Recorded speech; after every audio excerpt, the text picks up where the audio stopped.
Após 7 anos de trabalho árduo, o Templo de Salomão finalmente foi concluído. Ele representava mais que uma grande obra arquitetônica. Era o cumprimento de uma promessa feita por Deus a seu povo, um lugar fixo onde sua presença habitaria entre os israelitas. A construção, comandada por Salomão, foi meticulosamente planejada, com materiais de extrema qualidade e uma riqueza de detalhes que refletiam a grandiosidade de Deus. Mais do que impressionar pela sua beleza, o templo era uma declaração sobre a fidelidade de Deus com seu povo. O templo não era apenas um prédio. Ele simbolizava a relação entre Deus e Israel, sendo um local dedicado à adoração e à oração. Era onde o povo poderia buscar perdão e experimentar a presença de Deus de uma forma única. Até aquele momento, os israelitas tinham o tabernáculo, uma tenda móvel que acompanhava o povo em sua jornada. Mas o Templo de Salomão representava algo fixo, permanente. A presença de Deus não mais se moveria, mas ficaria ali, em Jerusalém, no coração de Israel. Quando o templo foi concluído, Salomão convocou uma grande cerimônia de dedicação. O povo de Israel, reunido em Jerusalém, estava emocionado e ansioso. Quando a Arca da Aliança foi levada para o templo, algo extraordinário aconteceu. Uma nuvem de glória desceu sobre o templo, representando a presença de Deus. Os sacerdotes não podiam continuar seu serviço devido à intensidade dessa manifestação divina.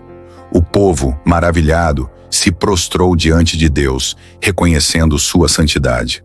Salomão então se levantou e fez uma oração de consagração, louvando a grandeza de Deus e reconhecendo que, embora Deus fosse o Criador do céu e da terra, ele havia escolhido habitar no templo e entre o seu povo. Salomão pediu que Deus ouvisse as orações do povo e perdoasse seus pecados sempre que se voltassem para ele. A oração de Salomão também incluiu um pedido para que o templo fosse um lugar de reconciliação para todos, incluindo estrangeiros, e um local onde a paz e a prosperidade de Israel fossem mantidas. Em seguida, Salomão fez um grande sacrifício, oferecendo ao Senhor milhares de bois e ovelhas, demonstrando sua gratidão por ter completado a obra e pela presença de Deus no templo. O templo não era apenas um local físico.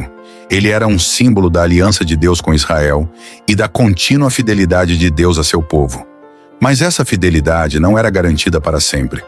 Nos últimos anos de seu reinado, Salomão começou a se afastar dos mandamentos de Deus. Casou-se com muitas mulheres estrangeiras, o que levou à introdução de cultos pagãos em Israel. As consequências dessa infidelidade logo começaram a aparecer. O povo de Israel, apesar dos avisos dos profetas, se afastou de Deus e a decadência espiritual se espalhou pela nação. Em 586 a.C., o templo foi destruído. O Império Babilônico, sob o comando do rei Nabucodonosor, invadiu Jerusalém, saqueou o templo e queimou a cidade.